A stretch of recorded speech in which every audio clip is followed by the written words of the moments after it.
زندگی آج کی زندگی ہے، اس وقت کی زندگی، اس وقت میں زندہ ہوں، یہی میری زندگی ہے. جب یہ نہیں رہے گی تو کچھ بھی نہیں رہے گا، ساری سوچیں دھری کی دھری رہ جائے. اس لیے ضروری ہے کہ اس وقت سے میں فائدہ اٹھا لوں، اپنے آج سے فائدہ اٹھا لوں، اس لمحے سے فائدہ اٹھا لوں، اس کو خوبصورت بنا لوں، اس کو موسٹ پروڈکٹیو بنا لوں، یہ بیکار نہ گزرے.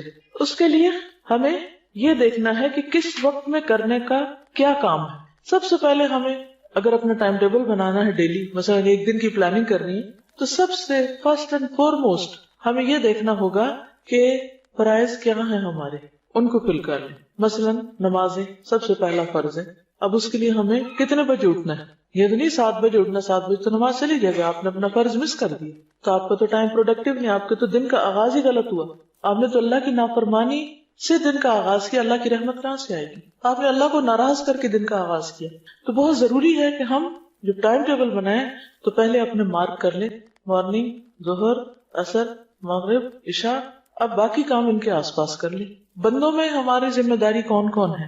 ہمارے بچے ہیں یا ہمارے اسٹوڈنٹس ہیں یا ہمسائے ہیں یا کون ہیں، جو بھی کوئی ہے ان کے طرف سے ہمارے اوپر کیا ذمہ داری ہے. اس میں بچے ہیں تو ان کو کھلانا، پلانا، سلانا، جگانا، اسکول بھیجنا، پڑھانا، یہ ساری چیزیں کیونکہ وہ آپ ہی کی ذمہ داری. کلکم راعٍ وکلکم مسئول عن رعیتہ، ہر شخص نگران ہے، ہر شخص ذمہ دار ہے، ہر ایک سے اس کی رعایا کے بارے میں پوچھا جائے گا. ان کو میں نے کیا کیا کہاں کہاں ٹائم دینا. اگر ماں باپ آپ کی ذمہ داری ہے تو ان کے بارے میں سوچ لیجیے. پھر اس طرح شوہر ہے، شوہر کے لیے بیوی ہے، اس بیوی بچوں کے لیے کمانا، کھلانا، پلانا، یہ ساری چیزیں، یہ سارے ملا جلا کے ہمارے روز مرہ کے ٹاسک سے ایک لمبی لسٹ بن جاتی ہے. یہ سارے ٹاسک لکھے ہوئے ہونے چاہیے اور اپنے آپ کو چیک کرتے رہنا چاہیے. کیا میری عبادات پوری ہیں؟ کیا میرے فرائض پورے ہیں؟ ذمہ داریاں جو بندوں کی پوری ہیں؟ پھر اگر ہم ایک ٹیچر ہیں تو اس اعتبار سے ہمارے اوپر کیا ذمہ داریاں ہیں، اس کے لیے ہمیں اپنے آپ کو پریپیئر کرنا چاہیے. اگر ہم کہیں کام کرتے ہیں، کوئی اور جاب کرتے ہیں، کچھ بھی کرتے ہیں، اس کے بارے میں ہمیں پتہ ہونا چاہیے کہ ہم نے کیا کرنا ہے. تو کیا کرنا ہے، کیوں کرنا ہے، کب کرنا ہے، کیسے کرنا ہے، کتنا کرنا ہے، یہ معلوم ہونا بے حد ضروری ہے. تو کیا کہ تو آپ لسٹ بنا لیں ٹاسک سارے، کیا کرنا ہے، کیوں کرنا ہے، کوئی بھی کام کیوں کر رہے ہیں آپ، اور پھر کتنا کرنا ہے مجھے. کیونکہ کام تو اتنے ہوتے ہیں بعض اوقات کہ آپ اگر ساری رات بھی لگ رہے ہیں، سارا دن بھی تو ختم نہیں ہو سکتے، مگر ان کو سٹاپ لگانا ہے نا، آگے نماز کا وقت آ رہا ہے، ان کو سٹاپ لگانا ہے کہ آگے کوئی اور چیز آ رہی، تو اس کو پھر آپ اسی کے مطابق ہی ڈیوائڈ کرتے ہیں. تو سارے کیا کرنا ہے، کیوں کرنا ہے، کتنا کرنا ہے، کب کرنا ہے، یہ پتا ہونا چاہیے. یہ نہیں کہ نماز کے وقت میں آپ کھانا پکانے لگ جائیں اور سونے کے وقت میں آپ بیٹھ کے ٹی وی دیکھتے رہیں اور جب پھر نماز کا وقت ہو تو آپ پھر سو جائیں. یہ نہیں ہو سکتا. یہ پھر آپ نے آج کا دن ضائع کر دیا اس کی تقسیم غلط کر کے اوقات. کیا کرنا ہے، کیوں کرنا ہے، کتنا کرنا ہے، کب کرنا ہے اور کیسے کرنا ہے. جس شخص کو یہ پتا ہو کہ کوئی کام میں نے کیسے کرنا ہے، وہ بہت اچھی طرح امن کے ساتھ زندگی بسر کر لے. اب یہاں سے شروع ہوتا ہے، کیسے سے شروع ہوتا ہے علم. اس کے لیے علم حاصل کرنا ضروری ہے. مثلا نماز پڑھنی تو کیسے پڑھنی ہے، کیا کیا کرنا ہے مجھے اس میں، تو کیسے کے لیے جاننا ضروری ہوتا ہے، یعنی علم حاصل کرنا ضروری ہوتا ہے. حتیٰ کہ اللہ سبحانہ وتعالیٰ فرماتے ہیں قرآن مجید میں فَعْلَمْ أَنَّهُ لَا إِلَهَ إِلَّا هُوَ، جان لو، علم حاصل کرو کہ اس کے سوا کوئی معبود نہیں. اس کو بھی جاننا ضروری ہے، اس کا بھی علم حاصل کرنا چاہیے کہ واہ کیوں، وہی کیوں معبود ہے، کوئی اور کیوں نہیں ہو سکتا، کیا اس کا کوئی پارٹنر ہے، شریک ہے یا صرف وہی ہے. یہ بھی ہمارے جاننے کی بات ہے. پھر اس کے بعد جب آپ یہ سارا کچھ کر لیں گے اور اپنے اپنے وقت پر صحیح نیت کے ساتھ اپنی ذمہ داریوں کو نبھائیں گے تو آپ کی یہ زندگی انتہائی پرسکون ہو جائے گی جب آپ کو اپنے کام کرنے کے طریقے آ گئے. ابراہیم علیہ السلام نے جب اللہ کا گھر بنایا تھا، کس کے لیے بنایا تھا؟ اللہ تعالیٰ نے فرمایا کہ میرے گھر کو طواف کرنے والوں کے لیے وَطَهِّرْ بَيْتِيَ لِلطَّائِفِينَ وَالرُّكَّعِ السُّجُودِ تک، تو ان سب کے لیے صاف رکھو گھر. لیکن ساتھ ہی انہوں نے ایک دعا مانگی تھی، وَأَرِنَا مَنَاسِكَنَا، کہ اللہ ہمیں ہمارے مناسک عبادت کے طریقے ہمیں سکھا دے. یہاں سے علم کی ضرورت محسوس ہوتی ہے انسان کو، کہ سیکھ کے کرتا ہے انسان. ہر چیز سیکھنے کی ضرورت ہوتی ہے، حتیٰ کہ کھانا پینا بھی، یعنی صرف کھانا، خود کھانا ہے، آپ نے اپنا پیٹ بھرنا ہے، وہ کھانے کا طریقہ بھی آنا چاہیے آپ کو، یہ کیسے کھانا ہے. آپ نے دیکھا کہ کچھ لوگوں میں کھانے کے مینرز بالکل نہیں ہوتے، بہت کچھ پڑھ لکھ جاتے ہیں لیکن ان کو طریقہ نہیں آتا کھانے کا، چبانے کا طریقہ نہیں آتا، کھانے کا نہیں آتا، اور بھی اسی طرح. تو ان میں اور جانوروں میں فرق کوئی نہیں رہ جاتا نا. اب جانور جیسے جگالی کرتے رہتے، اگر انسان بھی ایسے ہی کرتے رہے تو کیا حاصل ہوگا، کوئی فرق نہیں رہے گا. میرے خیال مائیں اگر لے کے کھڑی ہو جائے نا بچوں کو، یہ بھی سیکھنے کا طریقہ ہے کہ کلاس روم میں بچے کو خاموش کیسے کروانا ہے تاکہ باقی لوگ واقعی سن سکیں. کیونکہ ماں بننا کافی نہیں ہوتا، یہ سیکھنا ضروری ہے کہ بچے کو پالنا کیسے.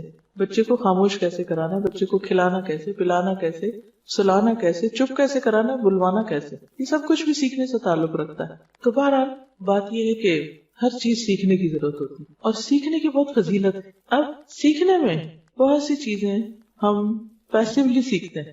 پیسیولی سیکھنے کا کیا مطلب ہے کہ وہ ہر وقت ہماری یہ کھڑکیاں کھلی ہیں، کان بھی کھلے، آنکھیں بھی کھلے. کچھ چیزیں ہم دیکھ کے سیکھ رہے ہوتے ہیں بغیر کسی انٹینشن کے، خود بخود وہ ہمارے اندر جاری.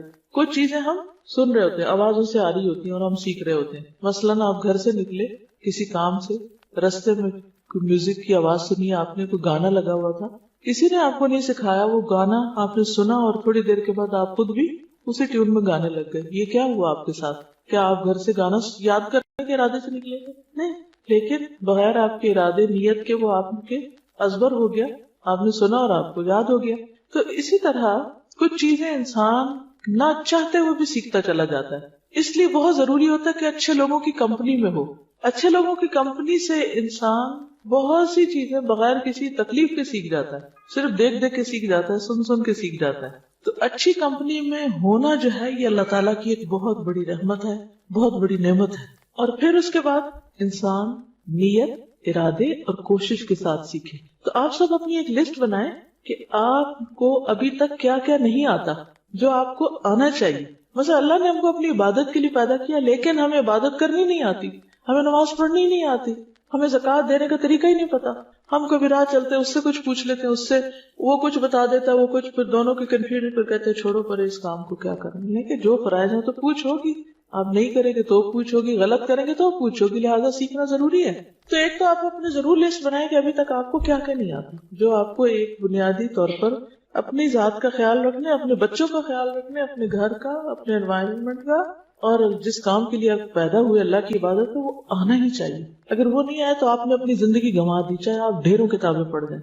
اسی لیے آپ نے دیکھا ہوگا کہ بعض اوقات کچھ لوگ بہت ہائیلی ایجوکیٹڈ ہوتے ہیں، بڑی ڈگریوں کے مالک ہوتے ہیں، لیکن ان کی گھریلو زندگی جہنم ہوتی ہے. ان کو آپس میں نباہ نہیں کرنا آتا، ہسبینڈ وائف کو نباہ نہیں کرنا آتا، بچوں سے بات نہیں کرنی آتی، ان کی بات نہیں سمجھتے. کہنے کو بہت پڑھے لکھے، یہ پڑھا لکھا کیا فائدہ دیتا ہے اگر ایک انسانوں کے ساتھ ڈیلنگ ہی نہیں آتی. انسان کو دوستوں کو بھی دشمن بنا لیتے ہیں، اپنے خیر خواہوں کی بھی قدر نہیں پہچانتے، کبھی شکر گزار ہی نہیں ہوتے، پتہ ہی نہیں ہے کہ یہ بھی کرنے کا کام ہے.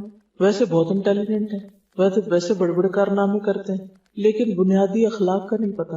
یہ بھی سیکھنے کی بات ہے. تو سیکھنے کو تو بہت کچھ ہے، اور اس کے لیے آپ کو باقاعدہ اپنے ٹائم ٹیبل میں ایک حصہ بنانا ہوگا، سیکھنے کے لیے ایک طریقہ اختیار کرنا ہوگا. تو بات یہ ہو رہی تھی کہ سیکھنے کو تو بہت کچھ ہے، لیکن کچھ چیزیں ایسی ہیں جنہیں پرائرٹی پر سیکھ لینا چاہیے. انہیں میں سے وہ دعائیں ہیں جو ہم اپنی حفاظت کے لیے پڑھتے ہیں. کہ ہم میں سے ہر شخص کسی نہ کسی دل کے گوشے میں اس کے خوف بیٹھا ہوا ہے کہ ہاں یہ چھت نہ مجھ پہ آ گرے. کہیں کبھی خیال آیا کہیں میں پھسل نہ جاؤں، کہیں چور نہ آ جائے.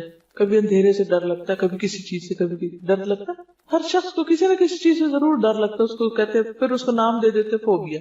بہرحال جو مرضی نام دے دے، لیکن ڈر تو اپنی جگہ ہے ہی، اس سے تو انکار نہیں کیا جا سکتا.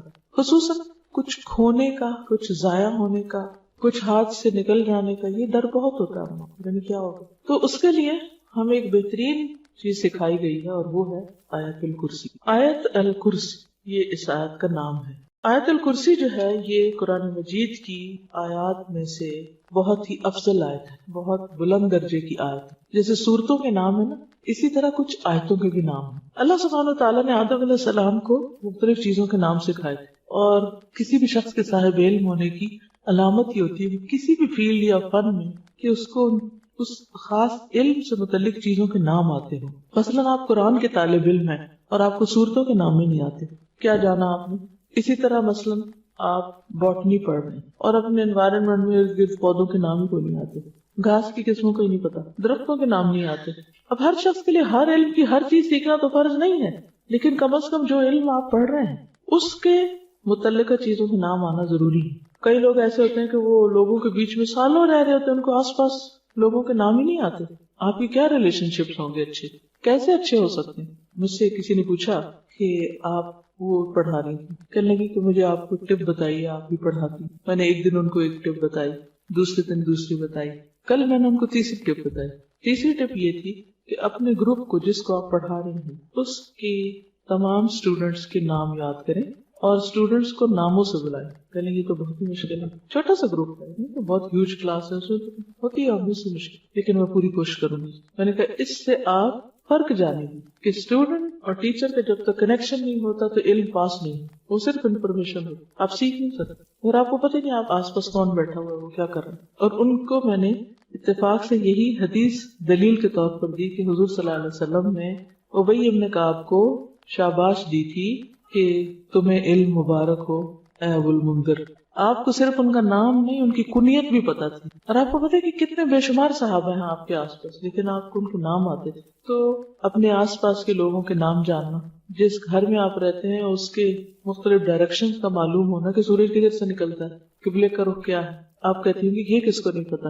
ریسنٹلی مجھے اس کا اتفاق ہوا، میں کہیں گئی ہوئی تھی تو میں نے ان سے کہا، بچی تھی اس گھر میں 11-12 سال کی، میں نے کہا بیٹا قبلے کا رخ کدھر ہے، ٹوٹلی اپوزٹ ڈائریکشن بتائی. میں چونکہ نیچے گھر سے جب آ رہی تھی تو میں نے مسجد دیکھی تھی کارنر پہ، اور اس میں ہم نے گاڑی روک کے بچوں نے نماز پڑھی تھی تو مجھے پتا تھا کہ ڈائریکشن اس طرف ہے. بچی بالکل الٹ بتا رہی تھی، مجھے بہت پریشانی ہوئی. میں نے کہا کہ 10 سال کی عمر میں بچے کو نماز پڑھنی چاہیے. اگر کوئی بچہ روز نماز پڑھتا ہے تو اس کو اپنے گھر میں قبلے کا رخ لازم معلوم ہونا چاہیے، یا نہیں؟ یہ علم ہے نا یہ بھی. اگر ہمارے بچوں کو اپنے ہی گھر میں قبلے کا رخ پتا نہیں تو اس کا مطلب ایک فرائض میں سے ایک فرض ان کا چھوٹ رہا ہے. وہ خود تو پتہ نہیں کہ آپ پڑھتے ہیں یا نہیں، کہ مہمان کو بھی غلط بتا دے اس کی نماز بھی گئی. تو یہ بے حد ضروری ہے کہ ہم فرض درجے کے جو علم ہے ہم پر وہ ہم ضرور جانیں. تو بہرحال کہنے کی بات یہ تھی کہ قرآن مجید کی مختلف آیات کے بھی نام ہیں، سب کے نہیں ہیں لیکن کچھ کے، مثلا آیت دین ہے، آیت الکرسی ہے. تو آیت الکرسی وہ آیت ہے جس میں کرسی کا لفظ آتا ہے، اور یہ قرآن مجید کی سب سے اعلیٰ اور افضل آیت ہے. اس کے بارے میں آتا ہے کہ حضرت ابی ابن کعب کہتے ہیں، یہ ایک عالم صحابی تھے، اہل کتاب کے علماء میں سے تھے، اسلام لے آئے اور کاتب وحی بھی تھے. وہ کہتے ہیں کہ رسول اللہ صلی اللہ علیہ وسلم نے فرمایا، اے ابو المنذر، کیا تجھے معلوم ہے کہ کتاب اللہ میں سے تمہارے پاس کون سی آیت سب سے افضل ہے؟ میں نے عرض کیا، اللہ اور اس کا رسول ہی بہتر جانتے ہیں. آپ نے فرمایا، اے ابو المنذر، کیا تجھے معلوم ہے کتاب اللہ میں سے تمہارے پاس کون سی آیت سب سے افضل ہے؟ دوبارہ پوچھا. میں نے عرض کیا، اللہ لا الہ الا هو الحی القیوم، یعنی آیت الکرسی.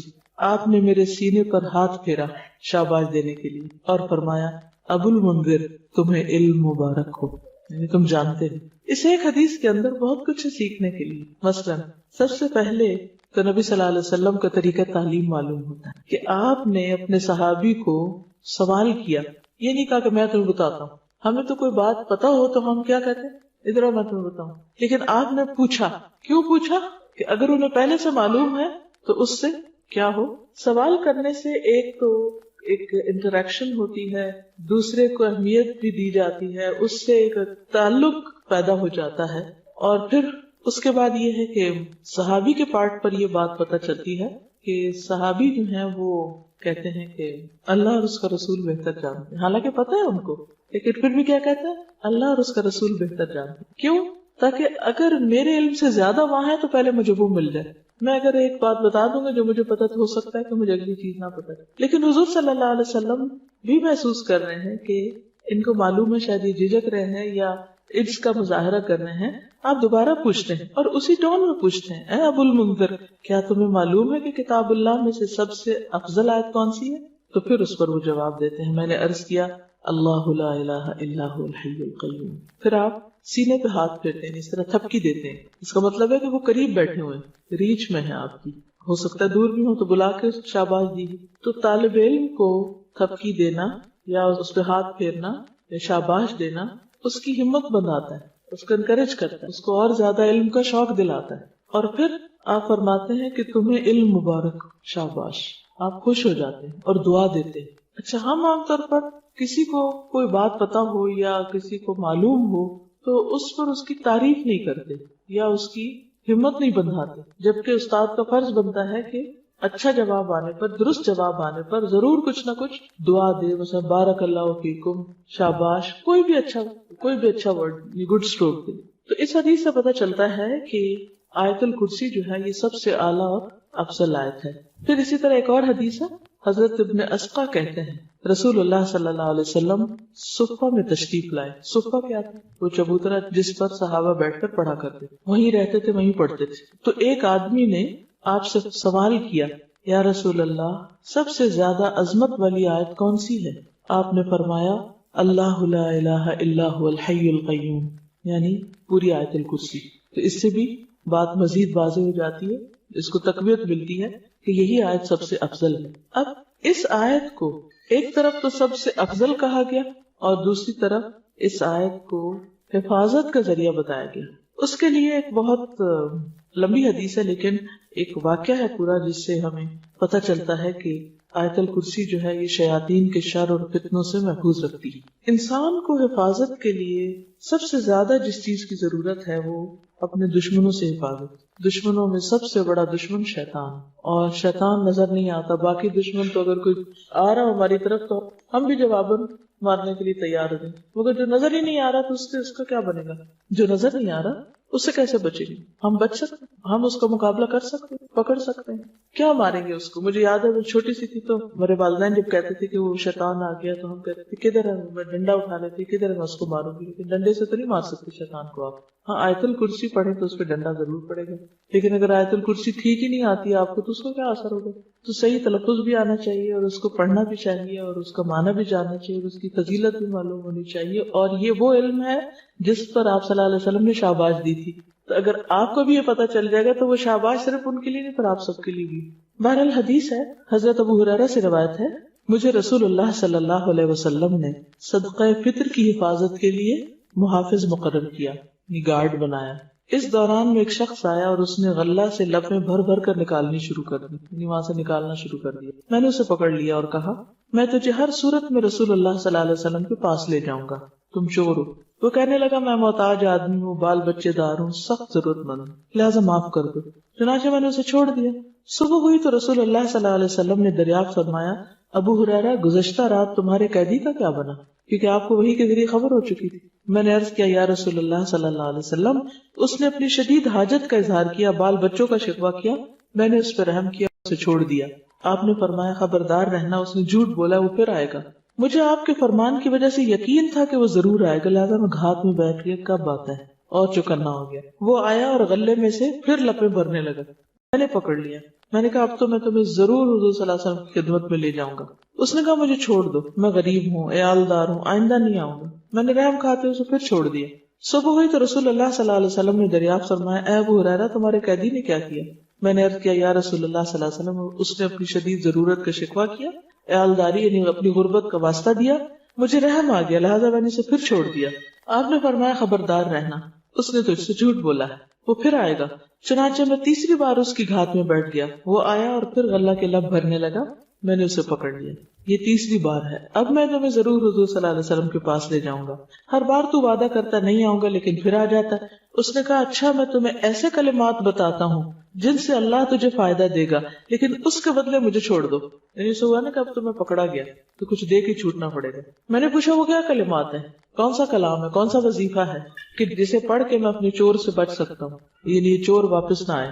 اس نے کہا جب تو رات سونے کے لیے اپنے بستر پہ آئے تو آیت الکرسی پڑھ لیا کر. ایک فرشتہ ساری رات تیری حفاظت کرے گا، ساری رات فرشتہ تیری حفاظت کرے گا، صبح تک شیطان تیرے پاس نہیں آئے گا. یہ سن کر میں نے اسے پھر چھوڑ دیا. صبح ہوئی تو رسول اللہ صلی اللہ علیہ وسلم نے دریافت کیا ابو ہریرہ کل رات تیرے قیدی نے کیا کیا؟ میں نے عرض کیا یا رسول اللہ اس نے کہا میں تجھے ایسے کلمات سکھاتا ہوں جن سے اللہ تجھے نفع پہنچائے گا. چنانچہ اس کے بتانے پر میں نے اسے چھوڑ دیا. آپ نے دریافت کیا وہ کیا کلمات ہیں؟ میں نے عرض کیا اس نے بتایا کہ جب تو رات اپنے بستر پر آئے تو اول سے آخر تک آیت الکرسی پڑھ لے. اللہ کی طرف سے ایک فرشتہ رات بھر تیری حفاظت کرے گا اور شیطان تمہارے قریب نہ آئے گا. صحابہ کرام چونکہ خیر و بھلائی کے زیادہ حریص تھے اس لیے آپ نے حضرت ابو ہریرہ کو کچھ نہیں کہا بلکہ فرمایا ہاں اس نے تجھ سے سچی بات کہی لیکن وہ خود جھوٹا ہے. تجھے معلوم ہے 3 راتوں سے تمہارے پاس کون آ رہا تھا؟ حضرت ابو ہریرہ نے عرض کیا نہیں. آپ نے فرمایا وہ شیطان تھا. یہ صحیح بخاری کی روایت ہے. تو اس حدیث سے کیا پتہ چلتا ہے؟ ساری رات تمہاری حفاظت کرے گا ایک فرشتہ، اللہ بھیج دے گا، شیطان تمہارے پاس نہیں آئے گا، پھر وہ ڈرائے گا نہیں، پھر صبح کی نماز میں اٹھنے میں آسانی ہو جائے گی. بہت سارے فائدے ہیں اس کے. اور اگر ہم فوت ہو گئے رات کو کیونکہ رات کو فوت بھی ہو سکتا ہے انسان. کئی لوگوں کو آپ نے سنا ہوگا کہ وہ رات سوئے تو اٹھے نہیں، تو کم از کم فرشتے ہمارے آس پاس میں، شیطان تو نہ ہوں. تو اس کے بہت فائدے ہیں. تو سب سے بڑا فائدہ کیا ہے کہ حفاظت. اسی لیے اس کارڈ میں حفاظت کی دعاؤں میں سب سے پہلی دعا آیت الکرسی رکھی گئی ہے. اور اس میں کرنا کیا چاہیے کہ ویسے تو ہر نماز کے بعد پڑھنی چاہیے، لیکن صبح اور شام ایک دفعہ اگر انسان پڑھتا ہے تو جنوں سے محفوظ رہتا ہے. ٹھیک ہے، خصوصی طور پر جو جنوں کو کتنا ڈر ہوتا ہے، جن چمٹ جائیں گے، وہ پتہ نہیں کیا ہو جائے گا، تو بس آیت الکرسی پڑھ لیں. جو ہی شام ہونے لگے آیت الکرسی پڑھ لیں، صبح نماز کے بعد پڑھ لیں، محفوظ ہیں آپ انشاءاللہ. ایک اور حدیث میں ہے، ابی ابن کعب اپنے باپ سے روایت کرتے ہیں کہ ان کے کھجوروں کے کھلیان تھے، کھیت تھے، باغ تھے، تو وہ اس میں کمی دیکھتے کہ کھجوریں کم ہو رہی ہیں، لگتا ہے کوئی چور ہے. تو ایک رات انہوں نے چور کو پکڑ لیا. وہ ایک جانور سے مشابہ ایک نوآور لڑکا تھا لڑکا لیکن جانور جیسی شکل. انہوں نے اس کو سلام کیا تو اس نے جواب دیا. انہوں نے کہا تم کون ہو، جن یا انسان؟ اس نے کہا میں جن ہوں. انہوں نے کہا اپنا ہاتھ میری طرف بڑھاؤ، تو اس نے ہاتھ بڑھایا. اس کا ہاتھ کتے کے ہاتھ کی طرح تھا، اس کے بال کتے کے بال کی طرح تھے. انہوں نے پوچھا کیا اس طرح جنوں کی تخلیق ہوتی ہے؟ تم لوگوں کی شکل اس قسم کی ہے.